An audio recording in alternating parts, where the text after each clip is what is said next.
Let's come to you, Mr. Hakeem. Now, we have accusations back and forth because it's a very important issue also in Zamfara when it comes to banditry and security.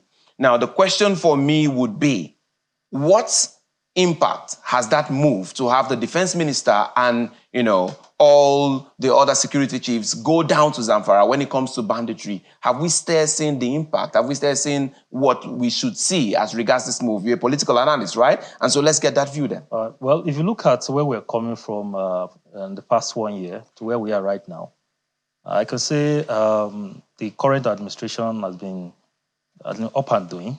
And I think they are feeling the heat from the complaints, outcry, as well as demand by the people of Nigeria, especially from the Northwest, for a pragmatic solution, something that is more practical, not just making commentary from the comfort of their offices, where there is AC and all that. But with the instruction given by the president, especially for the past 2 or 3 weeks, that, look, you have to relocate back to where this situation being felt by the people. And you could see, even if some people may judge it as optics, but at least for the people who have been affected to see that the chief of defense staff, the ministers, and some of the security heads of agencies are coming to their domain to see the impact and also try to change the narrative. It's a welcome development because they won't feel neglected and they won't feel left out. They won't feel as if, okay, these people I've used them for election and I've dumped them to their fate. So I think it's a commendable one. And on the other side too, I think the issue of this politics of we versus you or me versus you, I think doesn't really make sense for our polity. What Nigerians need is serious, serious governance system where the leaders will see the urgency of facing the challenges on the table. For God's sake, like the issue of Zamfara, I just feel sometimes I feel so, disappointed when leaders. I want you to in just a few seconds. Yeah. Do you think that right now we are seeing that impact, that move? People are asking. They are all there in the Northwest.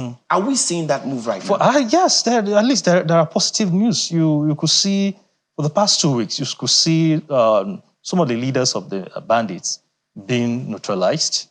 That's an impact. That's a positive result. Before now, most of the, I'm sorry to say, heads of the security architectures were just playing lip service. Sometimes, even when these heads of bandits are located where they are operating, before you know it, most within the system will just, sabotage it. When we are seeing the result now, like for example, the one of the bandit leader, Kachala, is it Sohubu? I can't really figure out the name very well, but with the names we're hearing that are being neutralized, it's something encouraging because look, we need our states, to be functional. I felt taken aback when I see everybody complaining about federal government when the states are not really focusing on governance. Instead, they are fighting their godfathers, or God of Godfathers is fighting them, or the predecessor is putting one of. So it doesn't really make sense. So I think it's high time we look at what our people need. If not, if we don't focus on governance, if we don't work delivering dividends of democracy, I'm sorry to say, our future is bleak. All right. The question is very direct, like I said. The ICR, if I'm not mistaken, the investigative team have said that data suggests that the security situation has not improved under the defense minister, and as much that if we're looking at the data, he should go. The question for you is, there is a plan for a reshuffle. We can hear that plan is coming in the government right now. Should the defense minister stay or should he go? Now, let me answer you with this. The president that we have is a technocrat. He's a private sector player. I'm sure he works and judges his administration by results. And if you go by the result that we have in the security sector right now, there have been huge improvements. And for someone like Matawale and Badaro being there, some people may have their misconception about them. I think it's needless. If you're seeing results, you should support the people that are there. For me, Matawale and Badaro, they are not doing badly. And if the president deem it fit, based on his assessment, and which for me is relatively positive, then they should be given another chance. But if not, it's the call of the president.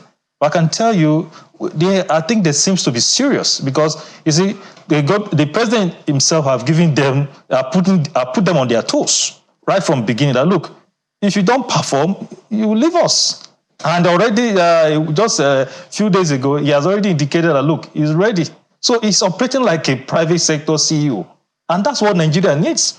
We don't need people that we maybe allow terrorists to go and waylay a prison and bring out their members, and at the end of the day, nothing is done to them. Right. So if the president is really going by the result that he's going, that we have right now, I think it's something that we should encourage those who are doing well. Those who are not doing well, of course, they have to go. All right. So that we can inject fresh blood. If just allow me quickly to touch River State. I think governance is a concerted effort. And take a look at Lagos State. There have been, progressive development in Lagos State because of synergy from predecessor to successor. So when we begin to have this kind of scenario where, this one, he did this, he queried this and all that, or Dauda Lawa attacking Matawale, is going to hurt the people. It's the grass that suffers, it's the people that suffer. And we should stop this. I think the Governor Dauda Lawa should join force with his kinsman, Matawale. And Matawale should do the same thing. All right. Let them have a closed-door meeting and form a unity of purpose and drive development, drive away insecurity. See, Zamfara alone can be the food basket of the nation. All right. If these people are serious, they can sit down in one room and draft a roadmap for development and peace in their, in their state. That's a very good point, that peace can bring that progress.